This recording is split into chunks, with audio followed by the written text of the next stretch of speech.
আসিফ মাহমুদ সজীব ভুঁইয়া সে এত বড় একটা উপদেষ্টা, এত বড় বড় মিনিস্ট্রি, তার একটা আপনি দেখান তো সে কি একটা কাজ করছে, বিশাল কাজ। প্রত্যেকটা সে যেটার মধ্যে হাত দিচ্ছে ওটার মধ্যে বিতর্ক।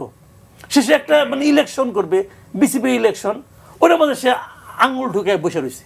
জুলাই সনদটার আসলে এই যে কাজগুলি হচ্ছে, এটাকে আমার কাছে মনে হয় ফল্টি মনে হয়। এই কারণে এরা কিন্তু সংস্কার জিনিসটাকে খুবই সংকীর্ণ একটা চোরাগুলিতে ঢুকাই দিচ্ছে।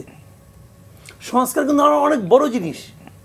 আমাদের দেশের মূল সমস্যাটাকে বলেন তো, মূল সমস্যা যদি আপনার তিনটা বের করেন, তিনটার মধ্যে একটা হলো দুর্নীতি।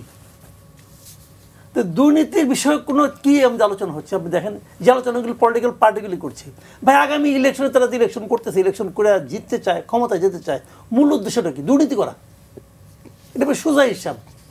বাংলাদেশের কোন পার্টি বলেন তো আপনি যে দুর্নীতি করার লক্ষ্য নিয়ে ইলেকশনে যায় না? তাহলে এত টাকা ইনভেস্ট করে কেন?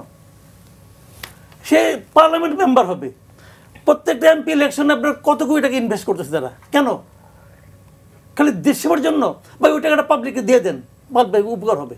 যদি আপনি মানুষকে ভালোই বাসেন, সবাই মিলে ওই টাকাটা দিয়ে দেন, দেখি কেউ দিবে? তারা তো যাচ্ছে দুর্নীতি করার জন্য, আর মুখে বলতেছে কি আমরা দুর্নীতিমুক্ত সমাজের জন্য সংস্কার করতেছি।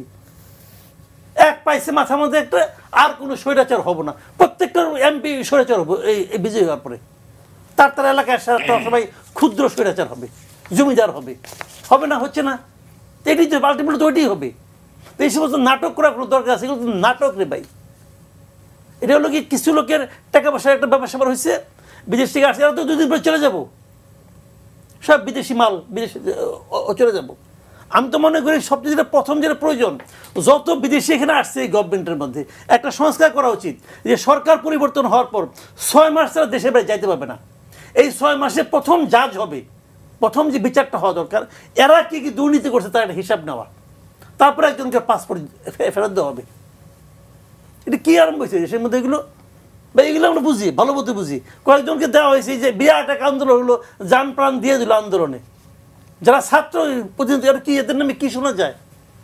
একটা পাইছেন আপনি যে আসিফ মাহমুদ সজীব ভুঁইয়া, সে এত বড় একটা উপদেষ্টা, এত বড় বড় মিনিস্ট্রি, তার একটা আপনি দেখান তো সে কি একটা কাজ করছে, বিশাল কাজ। প্রত্যেকটা সে যেটার মধ্যে হাত দিচ্ছে ওটার মধ্যে বিতর্ক। শেষে একটা ইলেকশন করবে, বিসিবি ইলেকশন, ওটার মধ্যে সে আঙুল ঢুকে বসে রয়েছে এবং একটা আওলা বাজাতে বসে রয়েছে।